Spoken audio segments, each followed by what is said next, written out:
Gamin, je me rappelle des nombreuses légendes que me racontait mon grand-père, l'Arthur du Pré-Dessert. Sache une chose, et sache-la bien, commençait-il toujours. Au tout début des temps, on se nourrissait juste du ciel. Chacun y prélevait ce dont il avait besoin. Ce dont il avait besoin.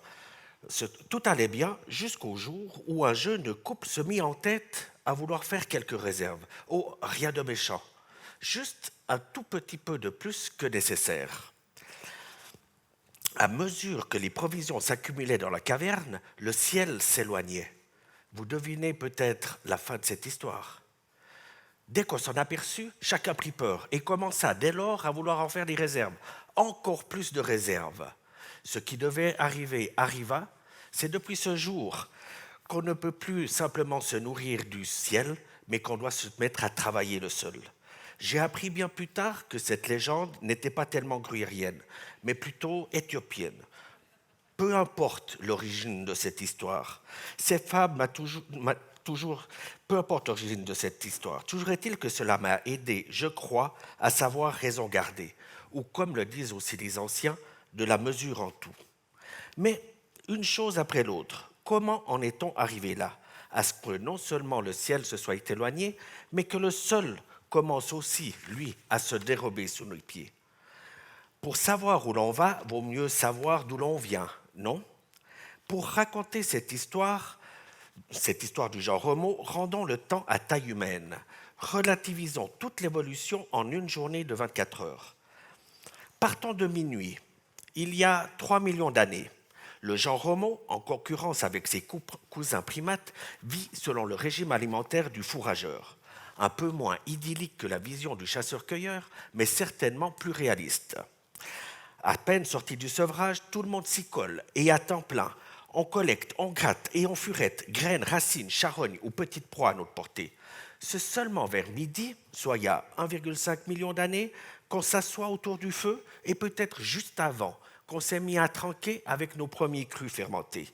Le rôle de ces deux techniques, le feu, la fermentation d'abord, puis le feu, ne sont certainement pas pour rien dans le développement de nos cerveaux et la première de nos révolutions, la révolution dite cognitive. Il faut quand même attendre jusqu'à 10 minutes avant minuit, c'était il y a 15 000 ans environ, pour qu'on entre dans le néolithique. Et en 5 minutes, il va être du dernier cri d'élever soi-même son propre gibier, et plus impensable encore, de cultiver nos premières graminées. On est dans la deuxième de nos révolutions, celle dite agricole. Des choses pareilles. Fini la liberté, mais vive aussi cette nouvelle forme de sécurité qui se traduit notamment par la réussite de l'homme, de l'espèce sapiens sapiens sur Terre. De 1 à 2 millions d'individus, nous atteindrons les 10 à 20 millions grâce à l'agriculture et à la sédentarisation en découlant. De là naîtront les villes et les empires. Plus que 10 secondes, cette fois avant minuit, pour vivre au XVIIIe siècle la troisième de nos révolutions, l'industrielle, celle qui va nous permettre cette fois d'être 100 fois plus nombreux sur Terre, 1 milliard. 2 petites secondes encore, et c'est la motorisation qui explose. Adieu, cerf, cheval, bœuf et toute autre traction animale. Les campagnes, cette fois, se vident avec l'arrivée des tracteurs. Il faut 100 fois moins de personnes pour le travail au champ. Du coup, les usines se remplissent et débordent même, de façon à pouvoir garnir des fronts où de terribles guerres sévissent. Dans le même moment, c'est l'heure des grandes épidémies, comme la tuberculose. C'est aussi le moment des maladies de carence qui ravagent nos villes et nos campagnes. On est locavore par nécessité, et les aliments sont des vrais marqueurs sociaux. La volaille aux nantis, le brouet et les navets aux gueux. C'est à la fin du XIXe siècle, début du XXe, que la chimie et la microbiologie nous rendent enfin un peu plus forts.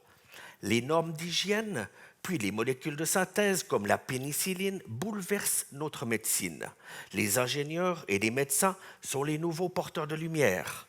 Les progrès de la science sont incontestables, quasi dogmatiques. Toute l'intransigeance nécessaire pour nous faire vivre la quatrième de nos révolutions, celle qu'on va nommer de la couleur de l'espoir, la verte. Les engrais et les pesticides, de synthèse aussi, renversent les valeurs de ce qu'il convient désormais d'appeler l'agriculture, l'agronomie plutôt que l'agriculture. On ne cultive plus la terre, on lui donne des règles et elle doit se plier à nos lois. Les résultats sont là, les pénuries, famines et carences en tout genre sont sur le point d'être vaincus. Du côté de l'agroalimentaire, motorisation et chimisation permettent transport et emballage. Avec la conserverie, tout va pouvoir se mettre en boîte ou sous plastique. C'est fantastique. Le monde devient village. Les cœurs d'ananas s'invitent à nos tables et nous font oublier les cycles naturels de production, les aléas de la nature. La production de masse, la publicité, l'accès au crédit nous propulsent dans la société de consommation. Cette société où enfin le temps libre et les loisirs se démocratisent. Cette société où enfin l'abondance et l'interdépendance ne peuvent signifier qu'une chose, la paix, si chèrement acquise entre les peuples et les nations. En 1953, c'est le secret même de la vie qui semble être décrypté avec la compréhension de l'ADN. Cette génétique qui nous aide enfin à comprendre le vivant. Cette génétique qui nous fait aussi la promesse d'un homme enfin dénaturé, dans le sens premier du terme déjà, celui d'affranchi de la nature, d'une humanité qui pourrait se passer des cycles naturels et où tout notre système alimentaire pourrait se tenir dans quelques boîtes de pétri. Les brevets sur le vivant renforcent encore la concentration de nos ressources agricoles vers quelques oligopoles de l'agro-industrie, là où le paysan, non, l'agriculteur maintenant, là où l'agriculteur ne devient qu'un fournisseur de matières premières, même si, dans les faits, la paysannerie familiale nourrit encore le 70% de la planète. Tout devient globalisé, interconnecté. Et qui dit connecté dit Internet. C'est en 1983 que les premières machines se mettent à dialoguer entre elles.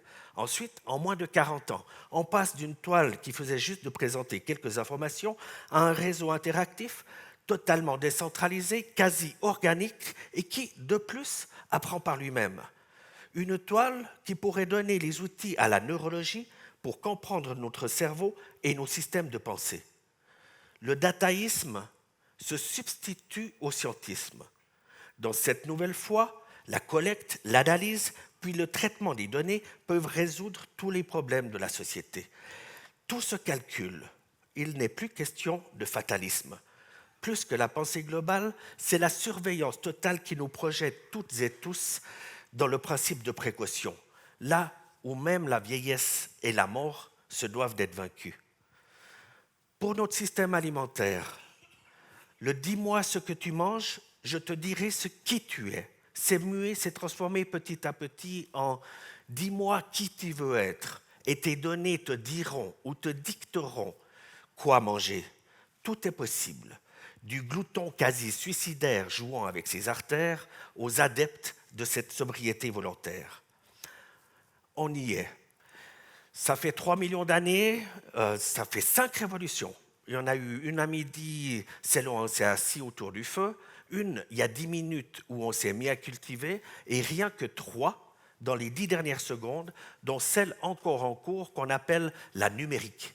Cette numérisation qui nous propulse toutes et tous dans de nouvelles habitudes de consommation, voire de nouveaux comportements. Jamais nous n'avons aussi bien vécu ni espéré vivre aussi longtemps que maintenant. Alors pourquoi ? Pourquoi tant de méfiance ? Pourquoi tant de peur au ventre, peur de s'intoxiquer, peur de s'empoisonner, mais aussi peur de ne pas savoir, pas être reconnu, pas être considéré, plus profondément aussi de ne plus savoir qui on est. En effet, si je suis ce que je mange et que je ne sais pas ou que je ne sais plus ce que je mange, alors est-ce que je peux vraiment savoir qui je suis ? Toutes ces peurs, alors qu'on n'a jamais aussi bien maîtrisé la majorité des risques. C'est vrai. Tous les risques, vraiment ? Ce serait faire peut-être abstraction de ce petit détail d'une planète aux limites finies. Du coup, ne serait-on pas à l'aube d'une nouvelle évolution, d'une nouvelle révolution ? Il est bien possible que cette révolution, la 6e selon notre décompte, soit celle liée à la compréhension de notre système de pensée et de nos modèles économiques. Pour certains, cette révolution doit à nouveau porter le nom d'une couleur. Mais cette fois, plus question d'espoir. Non, plutôt la spiritualité, la bleue. La prise de conscience de nos propres vulnérabilités, combinée à nos progrès technologiques, doivent se combiner pour que l'on revoie nos façons de penser.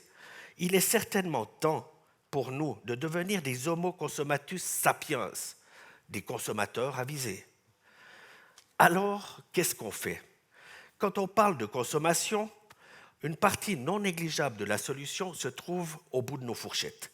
3 fois par jour, vous le savez déjà sûrement, on vote avec notre assiette. C'est à chacun de nous de savoir ce que l'on veut être et de choisir en conséquence quoi manger.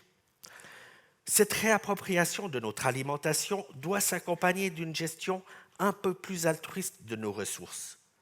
Les lois du marché ne peuvent pas et ne doivent pas s'appliquer sur les biens communs que sont l'eau, le sol et l'air. Ça peut tourner au vinaigre et on en est tous, je crois, bien conscients, bien conscientes. Mais même là, il s'agit de garder raison et espoir. À témoin, ce projet d'une micro-vinaigrerie née au Burkina en 2003. Une petite sœur fut conçue en 2006, pas loin d'ici. Initialement, l'objectif était de savoir si ce qui était prôné dans la coopération technique au développement était tout simplement réaliste, à savoir l'accès au marché de proximité et en circuit court afin de renforcer les écosystèmes locaux et lutter contre la pauvreté. Ça fait beaucoup de choses, mais on reprend. La proximité. Cette proximité est aujourd'hui une valeur ajoutée en soi. Il est sûr qu'on est aussi tous beaucoup plus raisonnables, beaucoup plus responsables quand il s'agit de nourrir son voisin, son cousin, voire son propre frangin, plutôt qu'un anonyme Pékin lointain. Pour les circuits courts, idéalement, c'est directement du producteur au consommateur. Ils entraînent de facto un peu plus d'équité dans les relations, un peu plus de respect et de bienveillance. Prérequis indispensable au développement durable. Ce développement qui doit permettre de répondre à nos besoins sans compromettre ceux des générations futures. Si on combine les marchés de proximité et en circuit court pour renforcer les écosystèmes, comment serait-ce possible? Des marchés pourraient-ils faire ça? Cela sous-entendrait que nos activités économiques puissent avoir un impact positif sur notre environnement, tant vivant que non vivant. C'est ce défi que fait l'économie régénérative et biomimétique. Son slogan, « La nature n'a pas de poubelle, les déchets de l'un deviennent les matières premières de l'autre ». C'est ce qui prolonge l'aventure de la microvinaigrerie. Grâce au soutien de Fairchain, un projet de recherche européen, Grangeneuve supervise des essais afin d'évaluer les vertus que les anciens prêtaient déjà au vinaigre. Vinaigre justement élaboré à partir de 2 déchets, non, plus des déchets, des coproduits ou des biomasses issues de l'industrie agroalimentaire. Dans notre cas, des drèches de pommes et de la mélasse sucrière. Quels effets pourrait bien avoir ce vinaigre afin de stimuler la croissance des plantes ou pour traiter leurs semences? Quels effets pourrait avoir ce vinaigre dans son usage comme détergent? Enfin, quels effets a toujours ce même vinaigre quand il condimente un fourrage animal afin d'en améliorer son appétence, sa digestibilité et, il faut aussi le dire, substituer un conservateur de synthèse made in China plutôt que made in chez nous? Nos propres coproduits de la vinaigrerie se doivent maintenant de devenir aussi des matières premières. Si on a des solutions pour la partie liquide avec le vinaigre, on fait quoi de la partie sèche? Les drèches de pommes épuisées en sucre mais enrichies par les micro-organismes dus aux fermentations. Une des premières pistes explorées, c'est de les utiliser dans l'alimentation du bétail, mais pas n'importe lequel. Les vers de farine comme source alternative de protéines. Menu de choix, donc, pour les ténébrios de Saint-Aubin, ces vers comestibles et commercialisés qui s'attellent désormais à diversifier à nouveau notre diète alimentaire. Nouvelle boucle de valeur. On mange ou on va manger tôt ou tard ces insectes, mais que faire de leur déjection? Nouveaux modèles d'affaires où des essais sont en cours afin de contribuer à l'utilisation de ces déjections comme engrais local riche en azote en mesure de réduire notre impact écologique. Stop, on s'arrête là pour ce soir avec les boucles de valeur, histoire de prendre juste un tout petit peu de temps pour la dernière partie de l'axiome. Vous vous rappelez des marchés pour combattre la pauvreté. Comment diable cela serait possible? Des marchés pour combattre la pauvreté alors que leur loi ne fait que de diviser et renforcer les disparités? Alors que ces marchés ne semblent bientôt n'exister plus que pour ceux qui font preuve de solvabilité? Contrepartie pour nous, les riches nantis solvables, nous voici victimes de nouvelles maladies d'abondance, des vraies épidémies tant psychiques que physiques. En réaction, de nouvelles habitudes de consommation, de nouveaux comportements émergent. Le moins mais mieux, le lien plutôt que le bien, et surtout, cette volonté de sobriété nourrissent nos besoins de sens.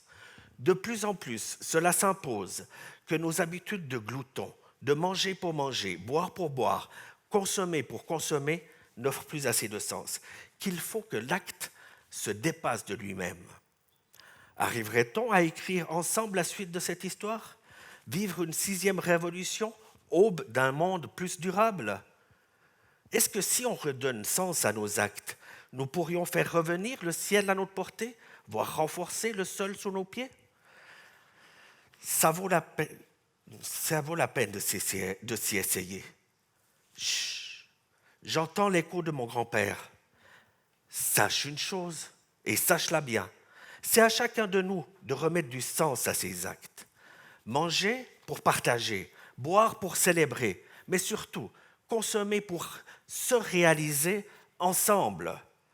Sachons raison et mesure garder pour qu'avec toutes ces initiatives, proches ou lointaines, nous parvenions à éviter ce destin transhumaniste et sectaire et nourrir plutôt un avenir très humaniste et solidaire.